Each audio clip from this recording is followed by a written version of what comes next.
sheath of the sword, right? Do we have anybody other than David and me? Let's see. Yeah. Okay. Yeah, all right. So we go back to here. And so we'll just start out and we'll go through, see if I can find that quote. Oh, 84, page 84. So we're talking about swords, okay? Okay.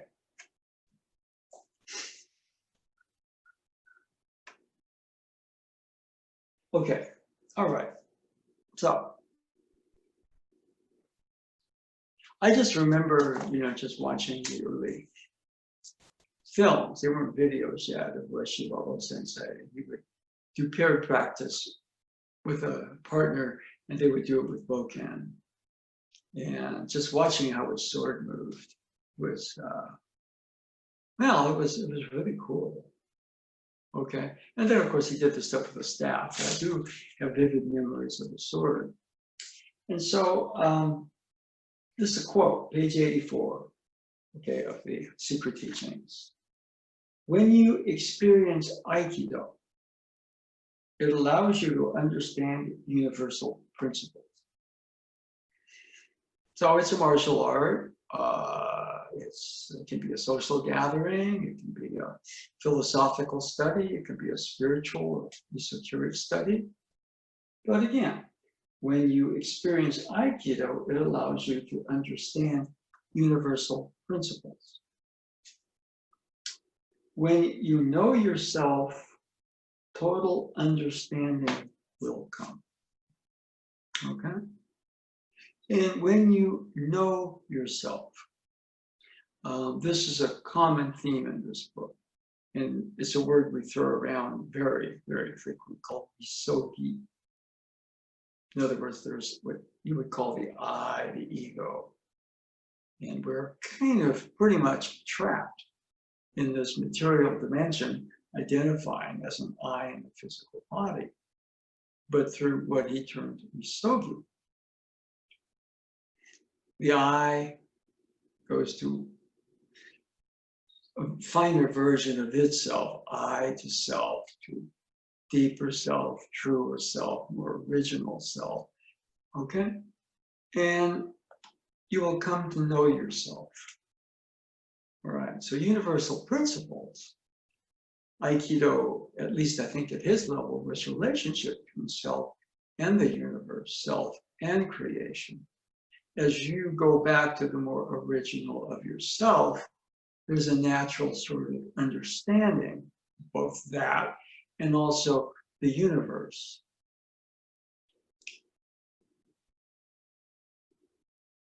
So he says, when you know yourself, total understanding will come. Okay? For example, in a single movement of the sword, you can absorb an attack completely and become one with the universe.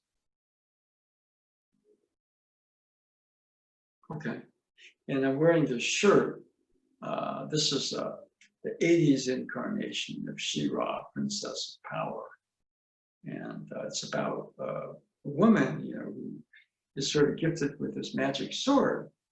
And she uses the sword to transform into She-Ra, right? So the sword is not just a weapon. In some sense, Wada Sensei is saying that it can also be a vehicle for transformation. And I'll read that last part. For example, in a single movement of a sword, you can absorb an attack completely and become one with the universe. Okay, so single motion of the sword from, okay. Now in She-Ra, she would hold the sword aloft when she was a Dora, and she would do a chant for the honor of Grayskull. And her twin brother He-Man was Prince Adam, and he would say, by the power of Grayskull. And I thought it was really cool, especially the She-Ra. He-Man, not so much, but see, I watch it with my daughter, and so we watch She-Ra. We might watch He-Man too. They used to call it the Hour of Power, 4 to 4:30 locally, San Jose. I think it was at the time it was channel 44 UHF. He-Man, 4:30 to 5, She-Ra. Okay, and so she would do the her chant, her affirmation, her transformational kototama, and it would spiral down, and she would transform from Adora to She-Ra. And then she had a horse called Spirit. She would take the sword and shoot it with magical transformational energy, and it would become a winged unicorn called Swiftwind. And so it was a magical. The sword was not just a weapon, it was a type of vehicle for transformation. And she was the princess of power. And so, she was, she could, I don't know if she was strong enough to move planets, but, some of the things, she's very strong. Sword could cleave mountains, and she would take them out and then go and throw it and destroy the fortress of the evil people.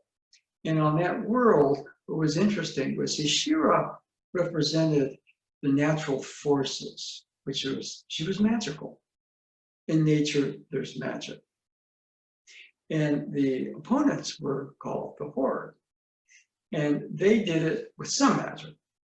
Okay.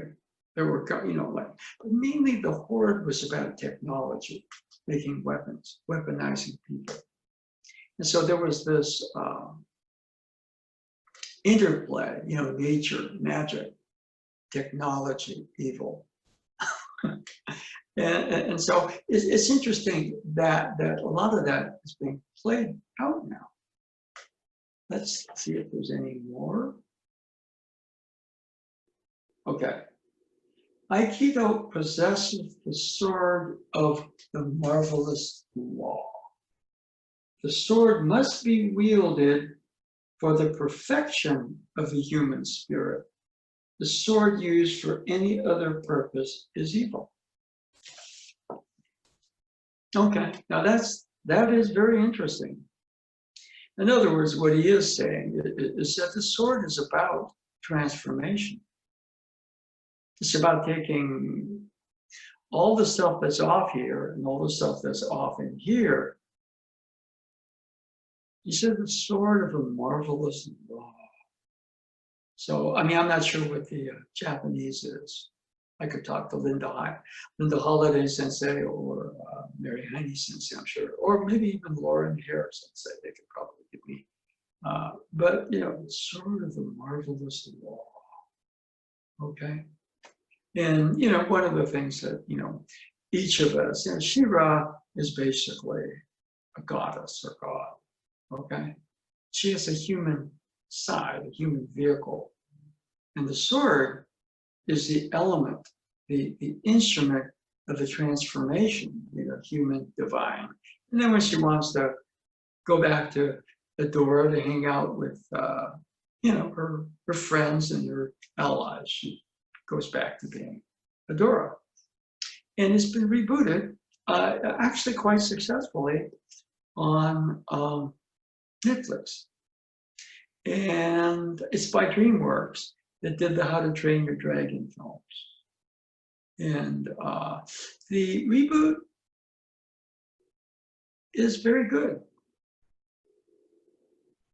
They draw her very differently. And they take the same format, good versus evil. In fact, the good forces are the rebellion. The people in power are called the Horde. Just the ones that control etheria, they do it through technology and weaponizing. And the rebels represent the people of etheria who are oppressed by the Lord. And so Shira is kind of the champion of nature and of the people. And so, that's just a thought, the sword of the marvelous law. Sword not as a weapon, but as an instrument of transformation.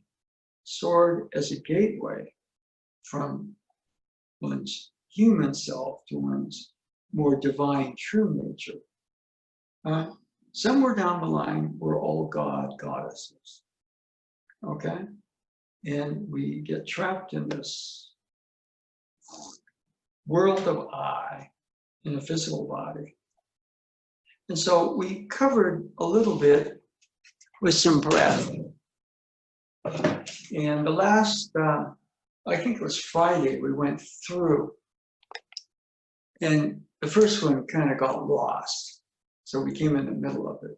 So I just thought we spend a little bit of time going through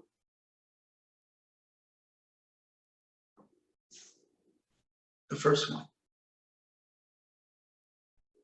And I'm doing this seated, and of course my feet are touching the ground. You can do this standing. In fact, I think as an exercise, probably is better to do it standing. But we utilize breath and intention. So, and appreciate if you follow me. The breathing is in and out. Now, I forget to do this, but put this on your lower stomach, lower tummy.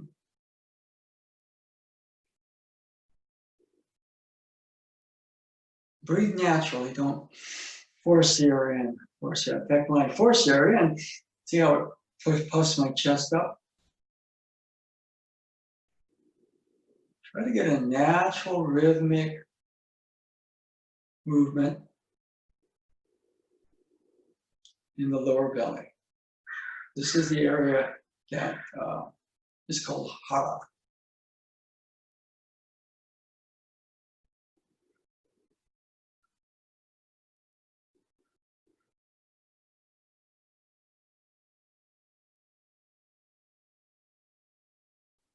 Just relax. See, I'm going to try to make it happen. No, just relax, open.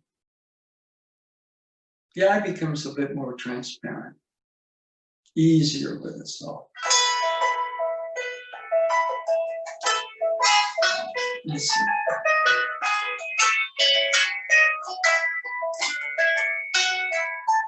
Spam. See, the world does that. You're trying to meditate or get into a better state. The world throws stuff like that at you. The world is a lot like a new kid coming in. You have a choice: either fight, withdraw within yourself, fight yourself, or blend. A couple more. Good. Okay, now, the hara area is actually a physical area, but there's also what's called, the seika tanden. In Chinese, it's dantian. It's a point 2 inches below the navel and a couple of inches inside. And that's a point. It's not this area. But getting the location where the point is, the point's not up here. It's here.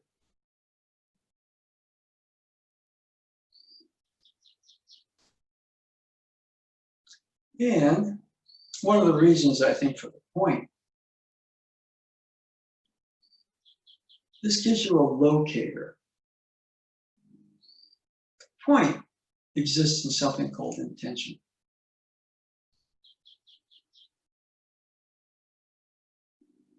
Now the point itself, what's supporting that point? Nothing. No things, just the point.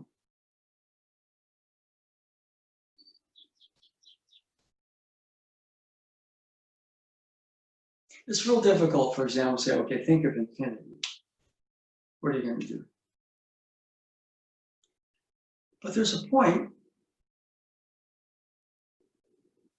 with no support. And it just is.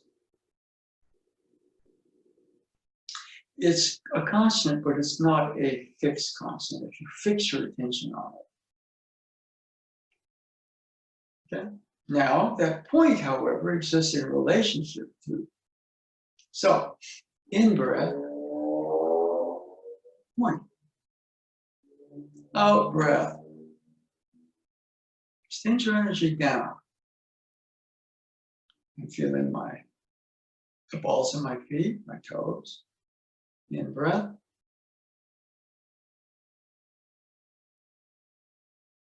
Out breath. In breath. Out breath. In. And out. In. And out. Now try it with the hands relaxing. In. And out. Into the point.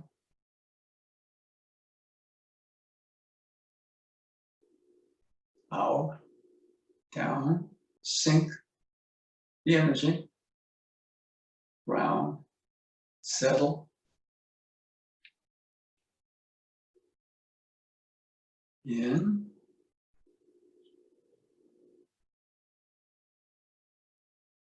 Out. So that was the first exercise we did on Friday, and we came in the middle of it. So, and check.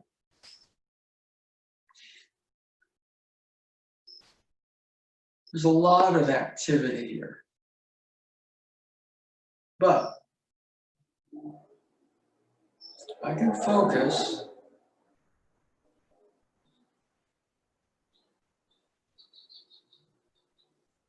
How do you find that point? Well, there's a locator, lower belly. But the point is the point. That's the intention. And, let's just say that, it sinks down the balls of the feet here. In. Out.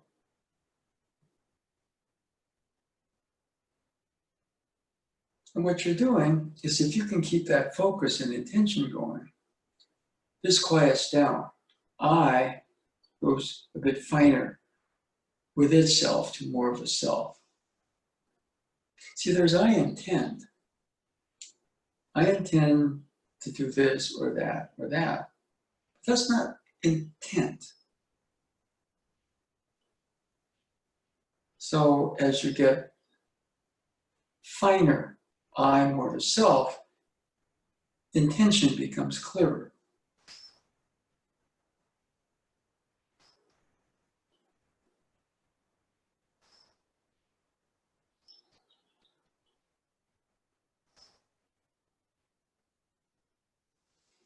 And you may notice certain things like there's a feeling, a sense of calm. This is still going on. Whereas the I goes finer with itself.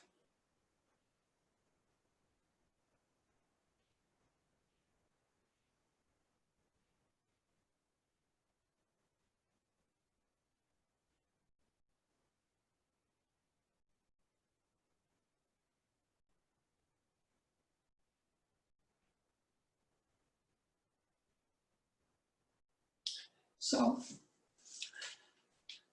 see if we picked anybody up or. Okay, so we're reviewing that. Anybody with an observation, statement, question? That was the first thing we did. Actually, we did that first, but we should have started out with the hands on the belly. Okay? Anybody with a statement, question, observation? Just that was nice and relaxing. And Yeah. halfway through, I realized that I needed to straighten my spine or line my spine more because I didn't notice it until then. Yeah. And so I did. If you say, I better stand up straighter or fix my spine, that's I intend. But intent is a little different.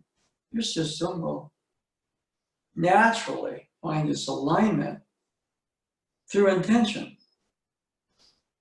Intent is different than I intend. Intent moves energy. Most of the time, I intend, and the energy may go through my motion. That's a stage of development. But what we're working towards is, see, the real movement, the real technique happens as a wave in the energy. And then my body positions, right? So it really goes the other way. Any motion, okay? And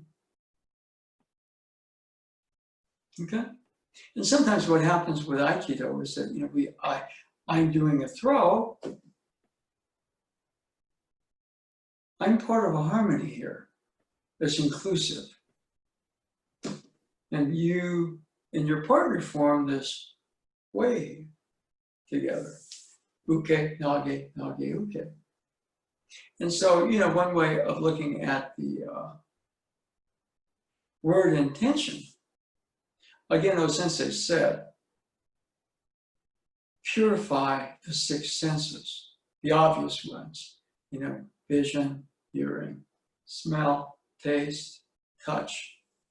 But the last one was mind. And I'm not sure about the Japanese translation of the word, but you could substitute intent. And if we can go straight to the intent, the energy moves off of the intent. And of course, the body moves with the energy. Okay? So what I thought we'd do is we started with that. We're going to go into the other room, start to move around a bit. Okay? So I'm going to switch.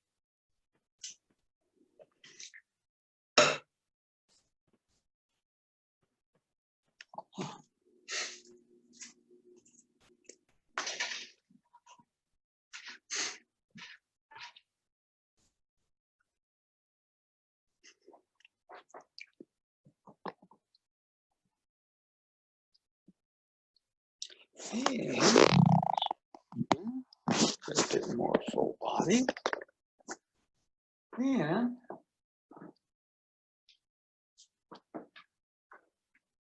let's just start out with the bow. You can do this with a staff as well. Okay? And I'm going to, by way of review,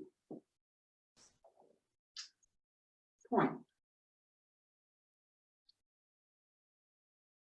Breathe to that point.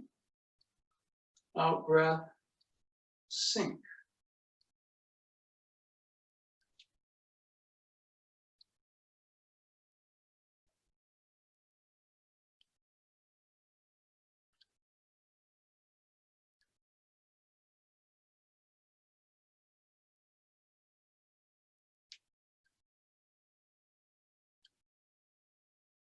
Okay.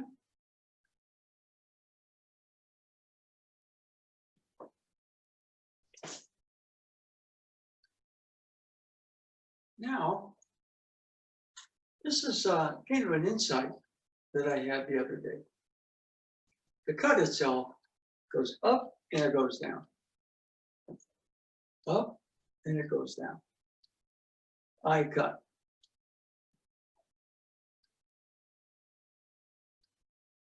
The raise is that point.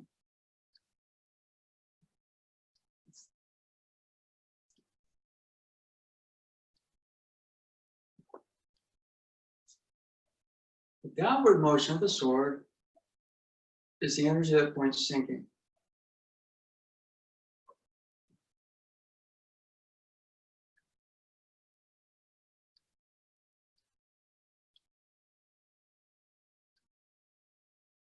Now, if there's me swinging the sword or thinking about that point, sink. It can be settled, it can be ground.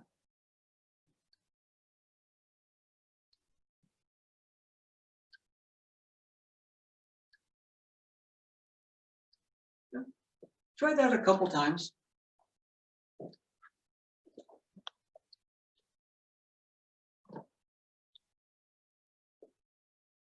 So we did it as a breath practice. Kind of be quieter and misogi. Do it more. Swing some more.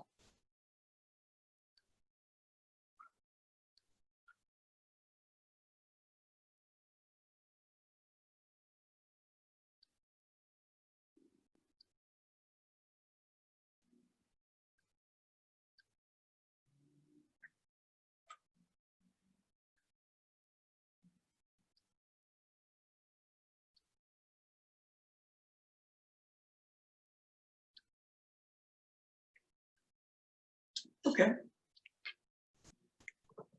So, question or statement or observation? Anybody? So translating into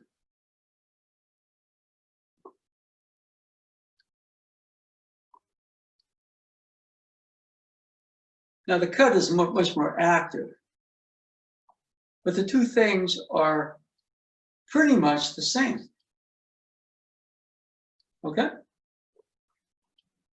So anybody with a question or statement? Anybody? David, anything?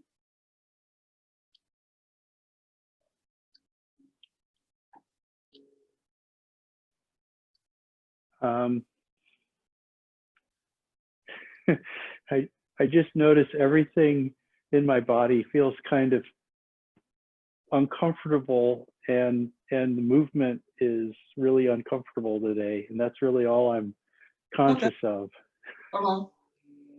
Okay. It's not that it's not painful. It's just as I'm doing it, it just doesn't.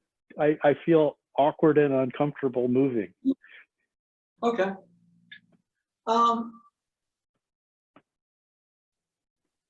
I'm looking for it.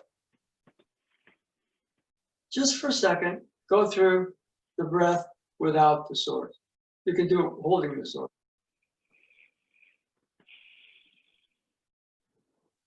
See, the thing about it, I'm focusing and doing the movement, but I'm trying to get to intent. Now, if I'm looking for intent, it gets a little chaotic. Am I doing it right? Well, what's this mean? Is this going to help me? That's all I.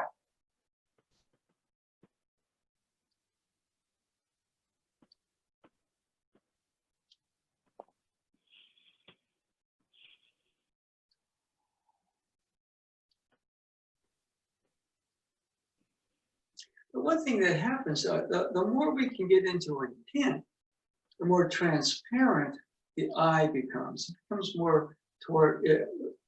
I goes more to self.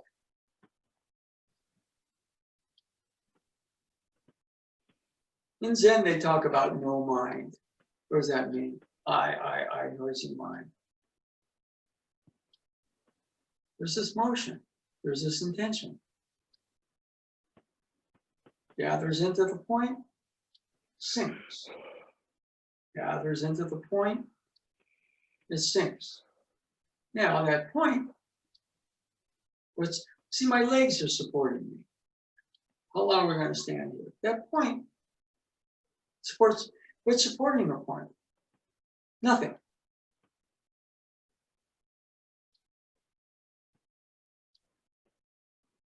In fact, it actually takes a certain amount of intent to have that point,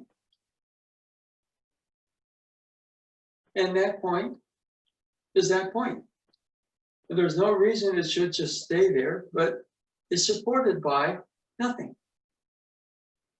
And there's qualities that are there, like emptiness, or stillness, or calm. And if I go back up here, that dialogue is still going on, but I want to stand in, and to some degree, as intent. Okay, now, all of a sudden, I start to get into swinging the sword, and I get better at it. Boom, I get better at it. Okay. What if that motion here was just that point? It's not a raise at all. And now, the energy of that point, boom, is going to sink. Boom.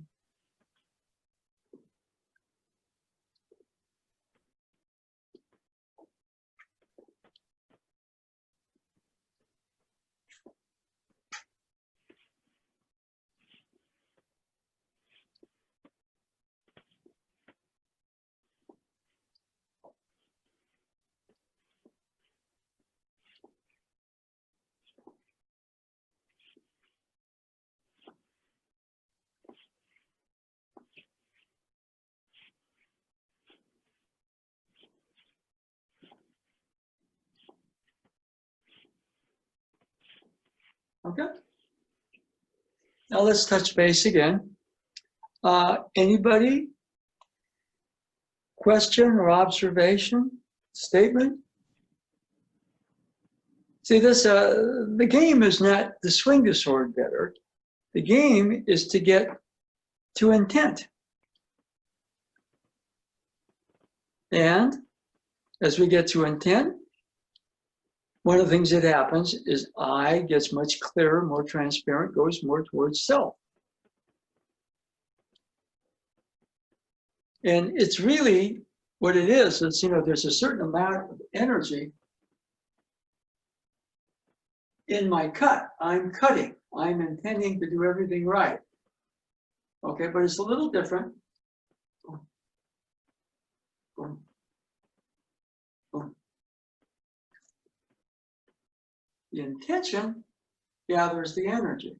The energy, boom, boom, boom.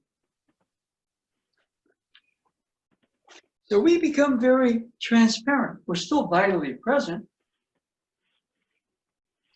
but there's a transparency to self, and that brings a type of calmness and a kind of a really positive emptying out.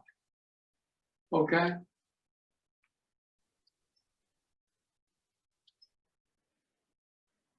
So swing a couple times.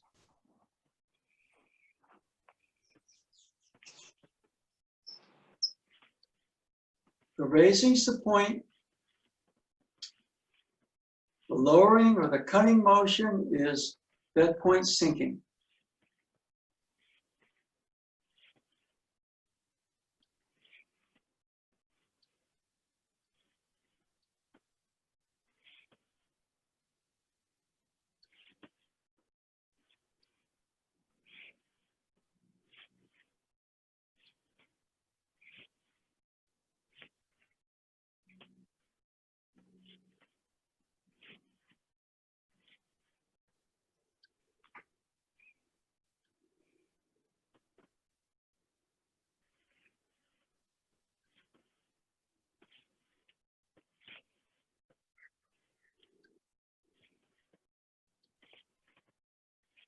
Okay?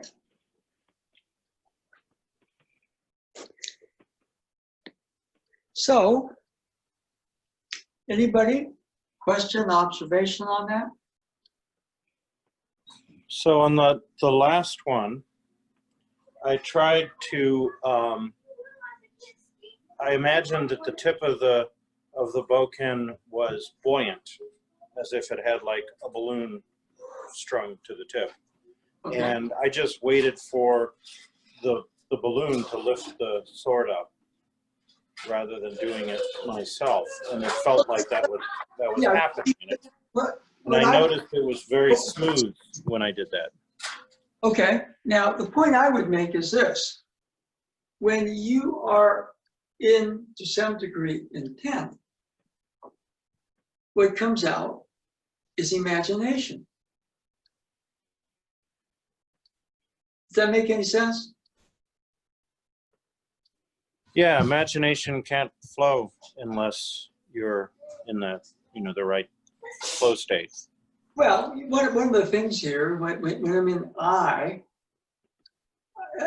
too busy to have any sort of imagination. I'm just caught up in all this stuff. So as you kind of clear, I goes more to self, there's imagination, yeah. I mean, the whole thing, for example, raising the sword, I said, it's not a raise at all. That's just that point. How much does a point weigh? Point doesn't weigh anything. So, okay, boom, boom, boom. We do the thing about the safe, boom. That's just to teach people, boom, not to do that.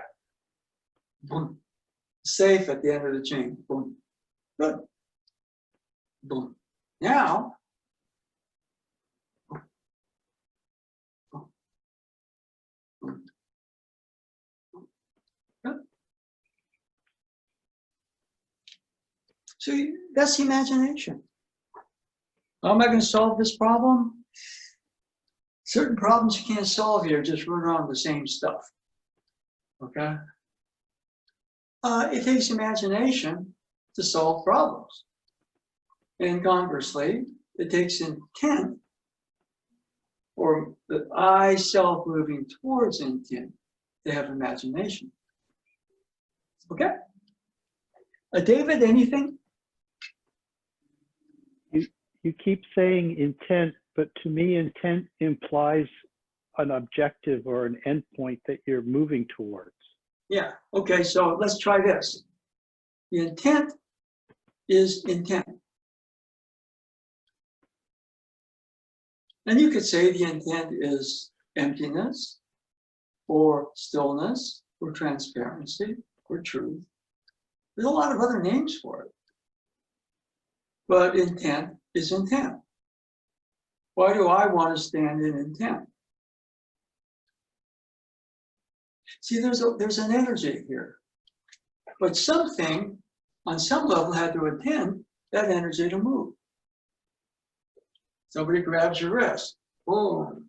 I'm going to do the movement. But before I do that, potentially the movement really starts in that field of intention. And then my body the energy comes through my body, but that field moves first. So my intent is intent.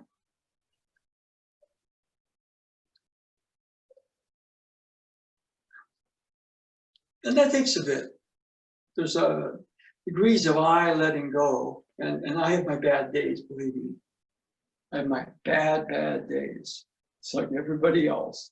Okay? Does that help at all? Not necessarily. Yeah, it's still like somebody saying truth is truth. They go, duh. Right? I feel like when you say, intent is intent, it's like saying, don't think of your tongue. And suddenly that's all you can do is not choke on your own tongue. And Well, one of the things that is important is if you get, the eye becomes more active, Yes. make it tongue squared. Yeah. You're laughing now, you see what I mean? You open. What I thought was interesting, I think it was 2019 in the NBA playoffs, and Klay Thompson, who's a fantastic shooter, had a couple of really bad games shooting, and then shifts from Oakland to LA because they're playing the Clippers, and he just is lights out. So somebody says, Klay, what did you do? Did you fix your shooting stroke? Did you work in the gym? He said, no. I went out to the beach and I jumped in the Pacific Ocean.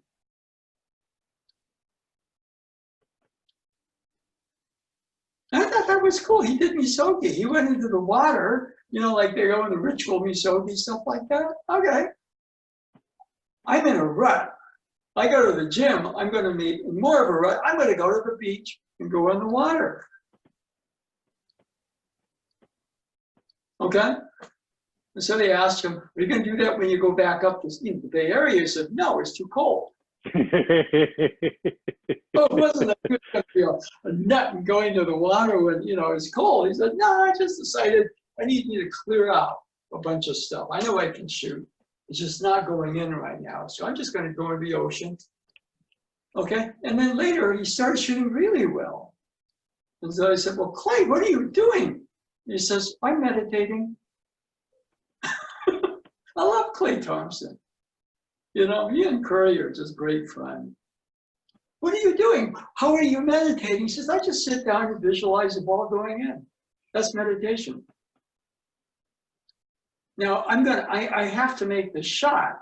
You're too tense. You can't be sloppy.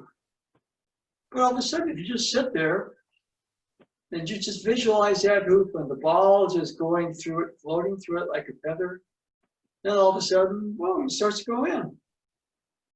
I thought, great.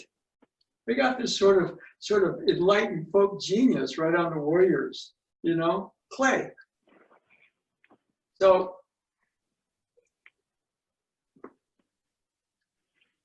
now we're used to being really active with the cut, and we get better at the cut. Boom, boom. But I can just go boom. Point, sink. Point, sink. Point, sink. Point, sink. You're surprised. So the closer, and I'm not all the way there. That's a journey. I think of Ueshibo Sensei. He kept going. Oh yeah, I'm pretty good. I got it. And there's more, and there's more. It's a journey. So swing a couple more times. Again, the raise of it is the point. The lowering of a sword is the sinking of that point. You don't have to do a lot. And if you are having trouble, intend through your imagination to jump into the Pacific Ocean. That's how you handle the eye, with a bit of humor. Okay? Go.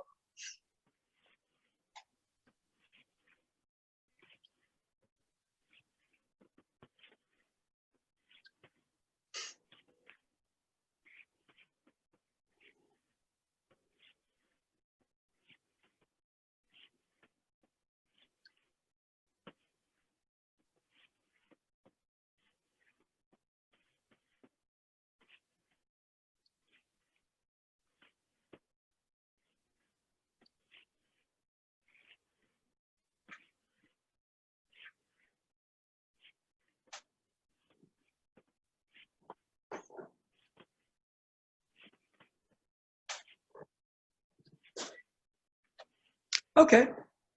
Any questions, observations? Well, this one had an extra challenge. I'm in the foyer because the ceiling is high, and my 4-year-old kept running past, so I had to pause. So Yeah, that was an exercise in surrounding awareness in my but one case. of the things, they call it a flyby in basketball. You make a move, the defender comes flying at you, you go like this, they fly past you, and then you shoot. If all of a sudden you get distracted by the defender flying by you, your shot's going to be off. It's that, your intent is there in the situation. The defender flies by you, well, you let him fly by or her fly by. You bring it here. Curry and Thompson do that all the time. So the hoop itself is a constant. If I miss, it's not the basket's fault. It's something in my system or just the law of averages that I'm dealing with. Okay, now with kids, it's more personal because they're your kids. You've got to watch out, make sure they don't do something that's injurious or destructive. So yeah, your attention will go out. But then, if there's a clarity, it's like a stretch band. It comes back to itself. Yes, boom. Okay, there's this point here. All that distraction, then there's this point. If I'm having trouble out there, I'm going to be Klay Thompson and jump into the Pacific Ocean in Southern California where it's warm. And then I'm going to shoot the lights out. Okay? And one of the things is that as the pace picks up, there's still that point and still that design. So we're going to shift in just a bit, but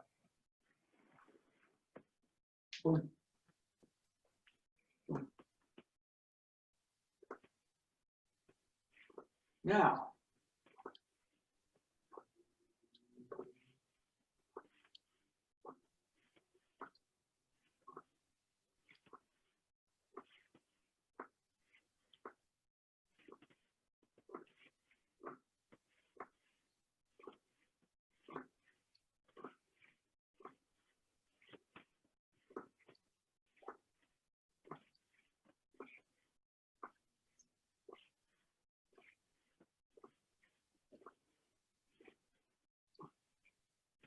yeah. So the challenge on that one is not the up and down. See, it's like boom, and boom.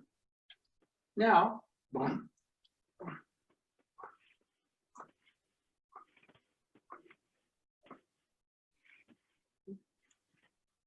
That's hard, but you keep your intent.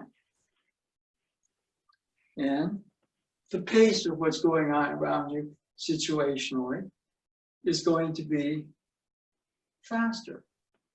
See, the image I use right there. Okay. Boom. I land on the trampoline. I may go up. The trampoline is a constant. Boom. So I go boom, boom, boom, boom, boom.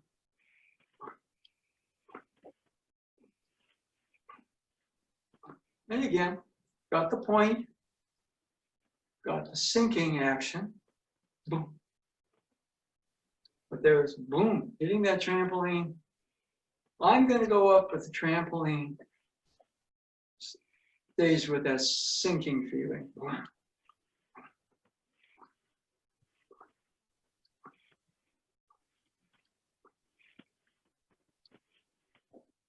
Okay, give it a try.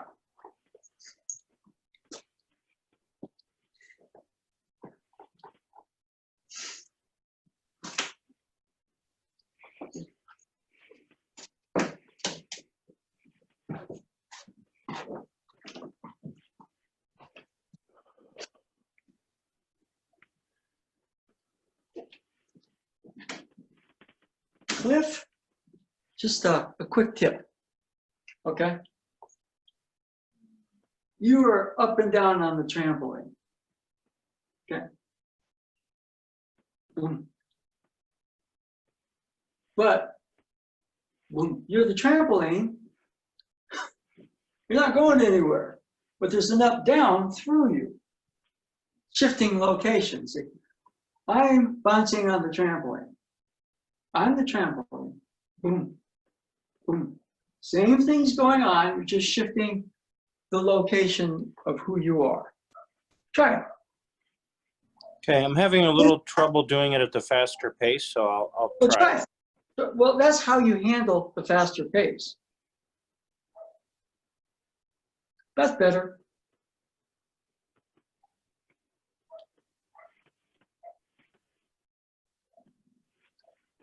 Okay, Cliff, another tip. Boom. So the trampoline's not going anywhere. Boom. But the trampoline feels the up down, doesn't it? Boom, boom, boom, boom, boom. You can say the sword is you, sort of the body, but your spirit is the trampoline. Boom. For that you need the point, and you need the point sunk. Boom, boom, boom. See, every time boom, that starts the next boom, boom, boom, boom, boom, boom, boom, boom, boom. Give it a try.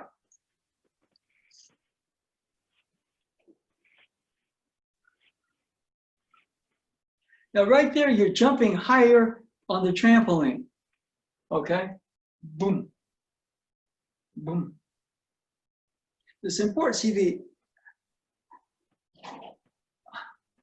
boom, boom, boom, boom, boom, boom.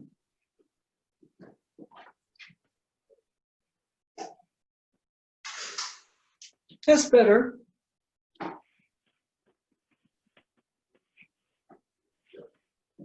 David, just a quick tip. See, you don't exaggerate the body going out that way, but I kind of want you to see that there's motion. See that the way, when you have the trampoline, the sword is the person bouncing. You see that action here? Put it on your belly. Okay. Now, what is that? Well, that's closer to the energy than the hands and the sword. And what's happening right here is the intention. Boom, that happens. Boom, that happens. Then you go, boom, and that happens. So get your body involved in it. The wave goes through your body to go through the sword. That's better, Cliff. That's better. Keep going.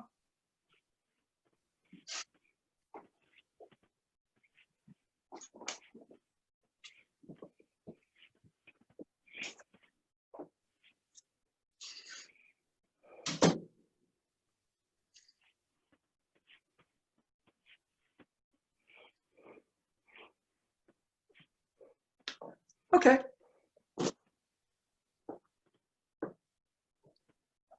Now, what are the things here? The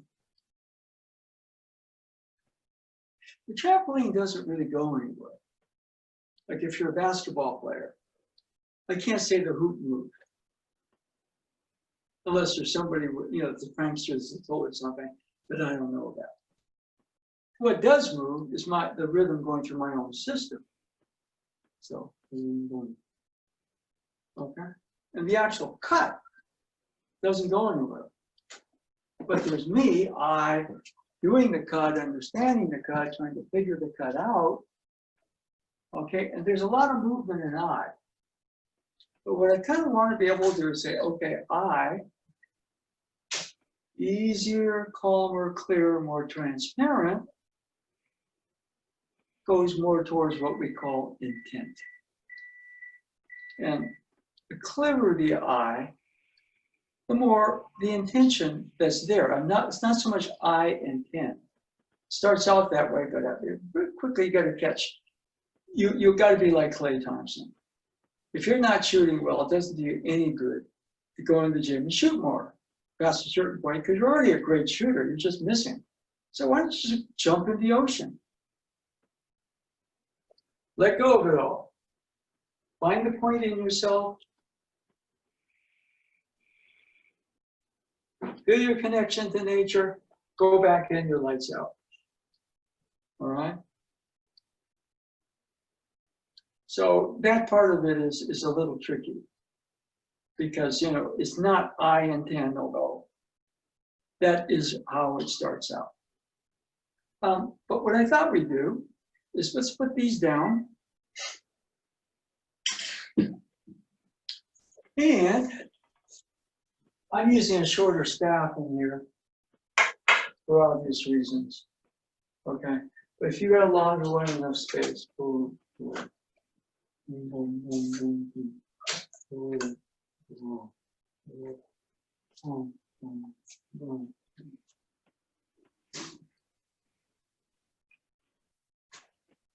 Okay. And one of the other things about Shiva, we're saying the sword was not just a weapon. It was a weapon, but it was also an instrument of transformation. And so one thing she could kind of do, you know, because the sword's good, but she could say sword to staff or sword to spear, and the sword would transform. She could say sword to rope if she needed it, or sword to, there's a whole bunch of stuff she could do. He-Man couldn't do that. His sword was kind of just turned him into He-Man, okay, and back to Adam. But, boom, boom, boom, boom, boom, boom, boom. Boom, boom, boom, boom, boom, boom, boom, boom, boom, boom, boom, boom.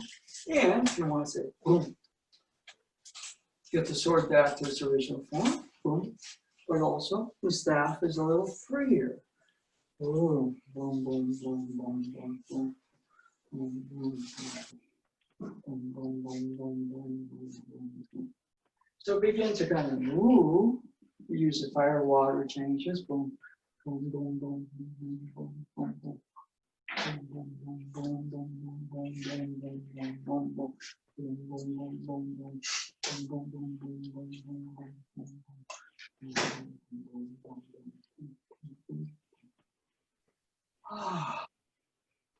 Now the intent is kind of go from, okay? Yeah, I know since they talked about the sword as a kind of a law, but also the law can be very flexible, which makes Aikido kind of fun. In fact, you need both. You know, that's good, but then you can get too fixated on, boom, got that, but you also have that. Boom, boom, boom, boom, boom, boom, boom, boom. They're both misogi, okay? Clay was finding certain problems this way, so he jumped in the Pacific Ocean, opened up. Then he was back to boom. So, and again, Shira needs a rod or a pole, so she says sword to staff, and then she's able to hurl herself up or something. Or she doesn't want to cut somebody with a sword, so the sword becomes a staff. Sword, you know, also she needs more of a defensive implement, sword to shield. Boom, boom, boom, boom, boom. And, you know, when I started to watch Shira, I would say sword or whatever to spiral the energy field. Boom, boom, boom, boom, boom, boom, boom, boom, boom, boom, boom, boom, boom, boom. So I like the combination. You know, you've got the law. Okay. But you also have a certain amount of freedom, creativity, fluidity is a part of that. So I appreciate both. Now you may go through cycles. Right now I'm kind of working more with that motion. Right? But still like and still use this motion. Boom, boom, boom, boom, boom, boom, boom, boom. Oh.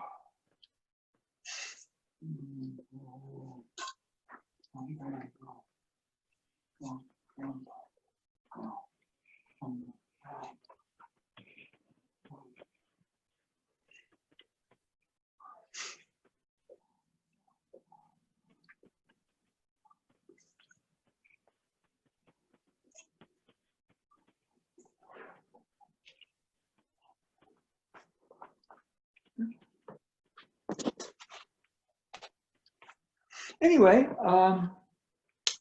anybody with a observation? So we went from the sword, let's say the marvelous law, whatever it is, to the freedom of that law.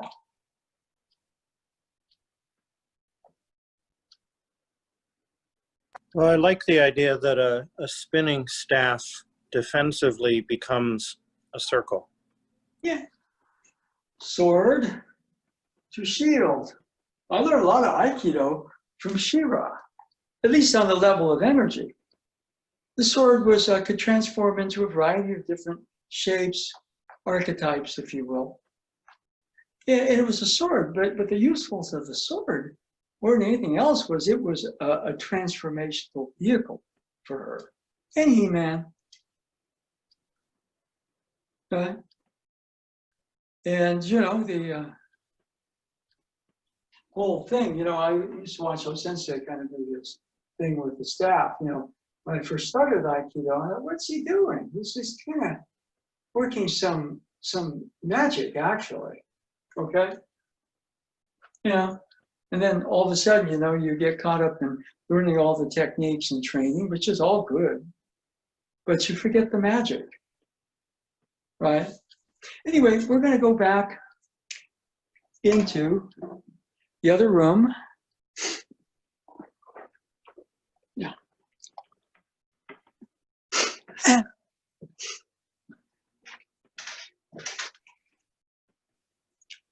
Okay, so we go here, we go back this way.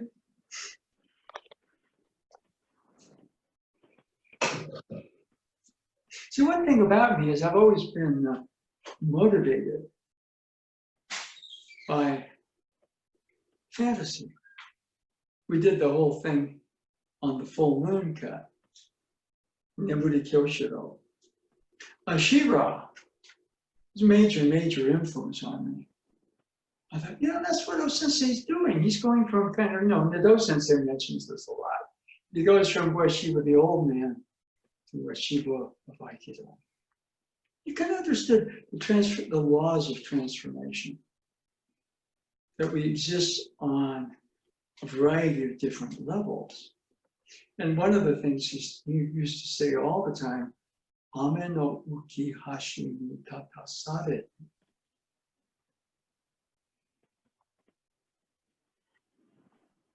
You must create yourself, make yourself to stand on that floating bridge. He said, well, stand on that bridge. He said, you must make yourself. Tatasareru. Create yourself to stand. And so when I used to watch the Shira opening, which would say, for the honor of graceful, and spiral would come down. And her place of real power was the crystal castle. It would show on the back. He-Man's was castle graceful. Man. Yeah. You know, so we do sword, we do staff. There's, you know, martial reason.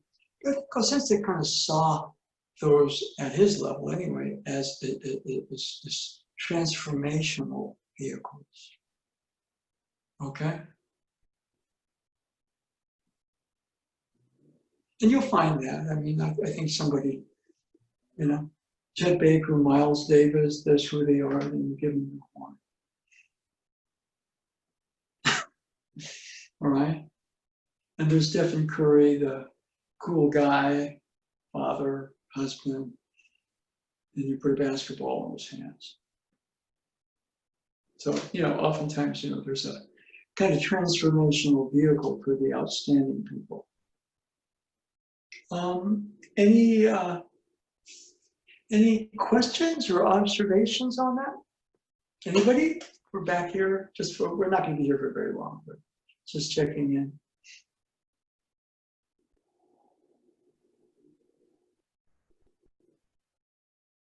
Yeah, let's go over it one more time. Okay.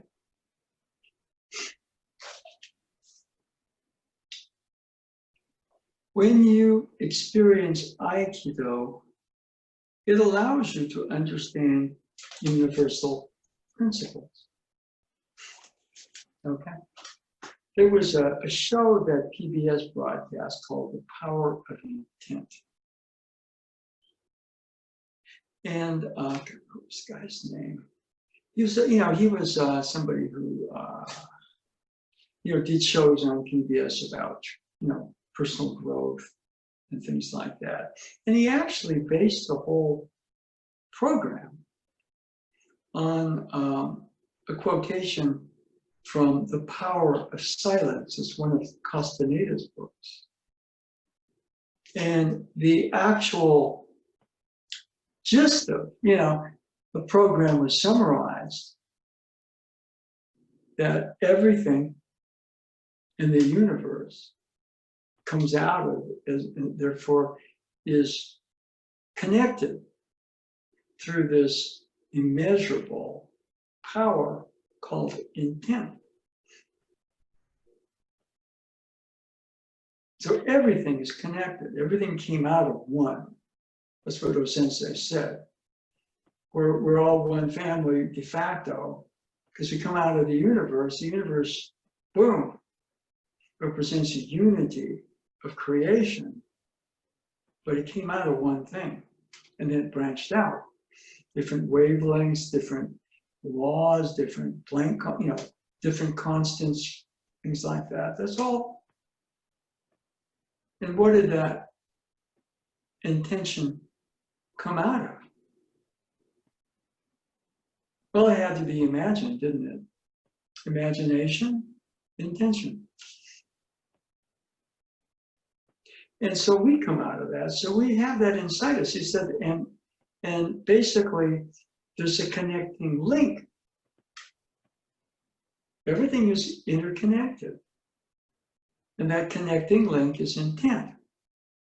But he says that basically in our society, that connecting link is so corroded that it's almost useless. We're who we are, and this body identifying as an I, kind of mesmerized by these thoughts with our senses polluted.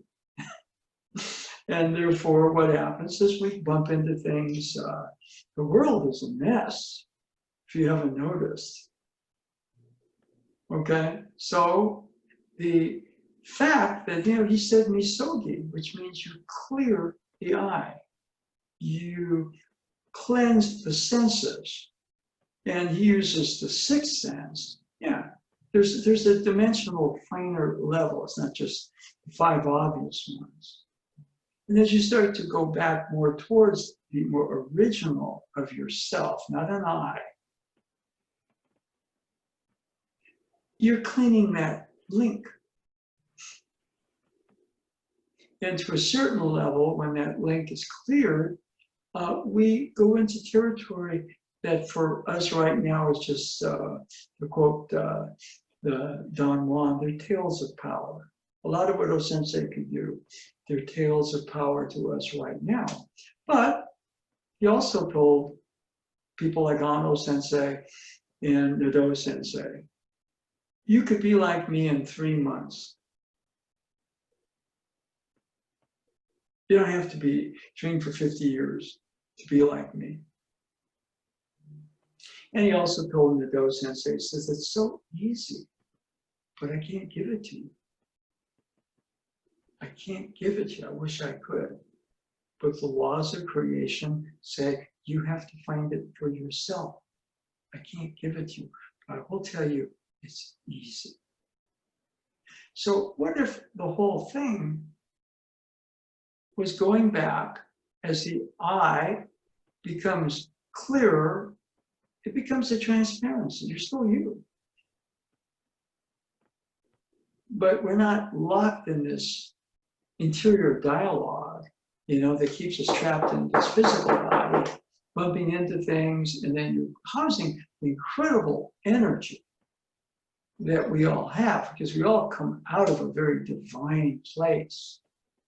At our finest, we probably are gods and goddesses. We're He-Man and She-Ra, Superman, Wonder Woman, to use more popular culture mythology, right?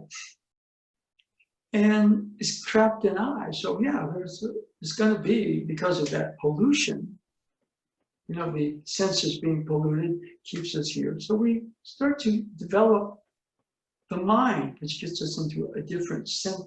We sense on different levels. And as we do that, we start to clean the link. Now that link itself is the link. But O-sensei, according to the sensei, he said he always had a fan, or he always had a bow can. He had a book he carried with him. Because it's so easy to just get caught up in the I. But that represents, or can represent, a reminder: keep the connecting link clear. Or it's misogi. Go to bed all enlightened, you wake up and it's all corroded. So you have to have a process or a practice. Okay? And, we get hypnotized by a bunch of stuff like, I want a black belt. What degree black belt am I? I got promoted to 7th degree black belt. I told the docent, I don't want it. Don't. He says, you can't refuse. I go, oh. It was 1990. I go to Japan, see Hikizuchi Sensei. I hadn't seen him in 13 years. And so he says, I'm going to promote you to 6th. And I went, I don't want to. And so he says, this is one of those you can't refuse. I went, oh. It's like a curse. And what happens is that, but you get so crazy. Now everybody's a 7th dawn. It's amazing. Not everybody, but it's almost like, whoa, it's like the coronavirus is spreading. You see what I mean? And it's not there's anything wrong, but we get caught up in the politics. We get caught up in names and numbers and titles. Since they told me, you don't need to be an 11th dawn to do what I do. You don't need to be that to be like me in your own way. It's so easy, but I can't give it to you. So we're exploring, just with the breath and everything, just a sense of what he might have meant. And as we get clearer, David, if you're feeling more confused when you swing, jump into the Pacific Ocean in some form. Because what happens, what gets the I out more than anything else is Don Juan says this. He just says that he used the term stalking. A hunter stalks this, stalks that. But in the Carlos Castaneda Don Juan tradition, what you really stalk is you stalk I. And you find out, since they called it winning over yourself.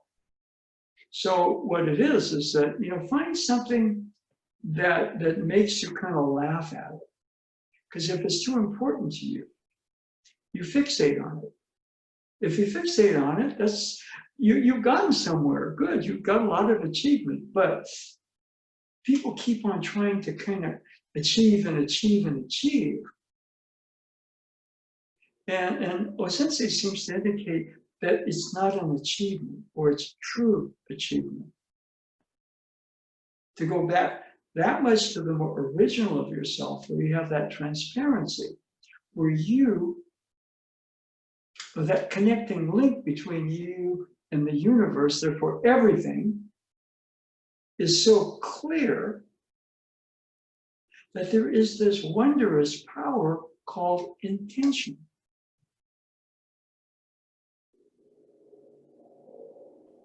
In fact, we might say at some level, we are intent, which is very different than I intend. It starts out that way. It always starts out that way. But you know, you actually learn certain things. And as you get a little further along, what you learn becomes really important. But what happens is there's this whole level of I learn that starts to kind of keeps the connecting link somewhat corroded, which is why sometimes myself as well, we feel uncomfortable. Okay? And I was watching the Michael Jordan documentary. And one of the people they interviewed was Kobe Bryant, who unfortunately left us way too early. He was starting to do some wonderful media work. Okay? And so what happens is that, you know, it really came out, you know, that he and Jordan were pretty close. And so Kobe goes up to Michael. He's having, you know, because Michael would do that fade shot, you know, he'd jump, he'd post up and fade, fall away from the hoop and shoot. It was pretty much unstoppable. And he could get it almost any time. So people would double him to get the ball out of his hands. So what would they do? He'd pass it, they would pass it back. They wanted him to shoot. And so Kobe says, I'm having trouble. Can you help me with that? And Bryant said, yeah. And Jordan coached him. Now, I don't know this, but how many people did Jordan actually pass anything like that on to? That's not the culture. Why did he do it with Kobe? Because he saw Kobe as somebody who was kind of traversing that path towards, I mean, if you're a basketball player, that's your archetype. Okay? And one thing I heard was, you know, Jordan, you know, he was saying all time, people he knew, okay? Who's the one person he wouldn't want to play? His prime, their prime. And his answer was Kobe Bryant. And somebody asked, why, Michael? And he said, because I taught him all this stuff. And so sacred knowledge, at a certain point, you got to realize that a lot of stuff, if you have it, like O Sensei, right? It's so easy now, though. I can't give it to you. I want to, but I can't. Because, you know, at that time, you know, he didn't see that, you know, he was, if O Sensei was Michael Jordan, Nadeau was not Kobe Bryant at that time. You see what I mean? So, you know, part of it is not about, you know, achievement in that way, but there's an area where as we go clearer and more towards our more original self is what happens to self. And Don Juan, this central part of Don Juan's knowledge, you know, is that there is knowledge. And so, you know, I'm still trying to figure certain things out, but there are certain things that are fairly clear to me now. So we go over them here. Okay? I think I explain them better than my teachers did. One time, you know, I was working with Tojima Sensei on Nikkyo. And so at some point he came up to me and said, I'm not going to do this anymore. I'm like, because it was really fun, you know, to get that private tutoring. And he says, the reason I'm not going to do this anymore is you're picking it up too quick. And that really bothers me. Yeah. Or maybe at that time I wasn't Kobe Bryant. And, you know, if he was Michael Jordan, go away, kid. Or whatever it was. It's like, you know, there's an area, I remember that one. That was pretty funny. But it was always going, oh, crap. Actually, it was much stronger language than that, you know? But, you know, there's an area, but the way Don Juan put it is that sometimes as you begin to learn, it's scary. But what the real fear is how overpowering the I is. That's scary. It keeps us really in prison. Okay? And the way that Don Juan put it, I thought was really interesting. And he says, as scary as knowledge is, it's nowhere near as scary as a proposition of a man or a woman without knowledge. That's even scarier. And so you use the fear as a tool. You'd rather be afraid because in some sense, it gets kind of crazy in a certain way because the I is so, wants to hold on to itself to such a degree. It creates, how shall I put it? It creates a lot of turmoil sometimes. It is scary. And the I won't let go. So we try to go in certain ways there. So if you feel kind of awkward, join the club.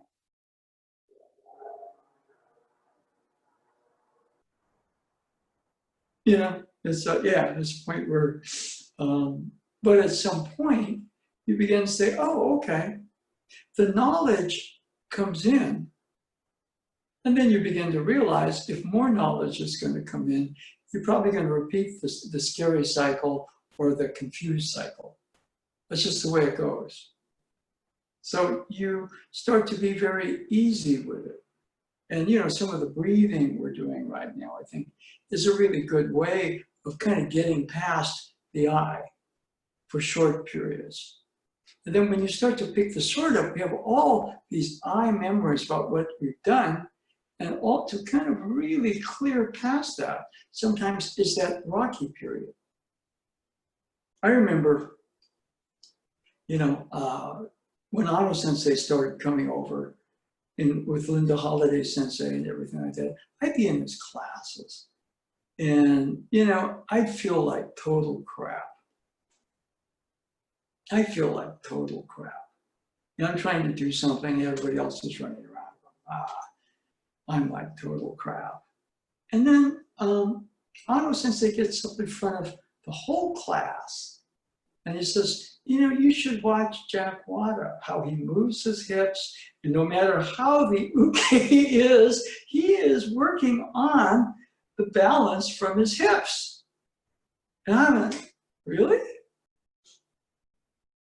Because a lot of times when we think we're total crap, there's something really admirable going on. It's just the I corrodes the connecting link to such a degree we get really negative about ourselves. That's why I was saying you got to win over yourself. And then, you know, knowledge comes kind of slow at first, and then you reach a point where it comes fast, and that's scary. The I gets scared there. And so one of the things you got to do right there is to say, okay, how do I defeat this fear? Well, I think you got to be like Clay Thompson and jump in the Pacific Ocean to find the equivalent of it. You beat it with humor. You beat it with patience. You beat it with compassion. See, that's where the growth is, right?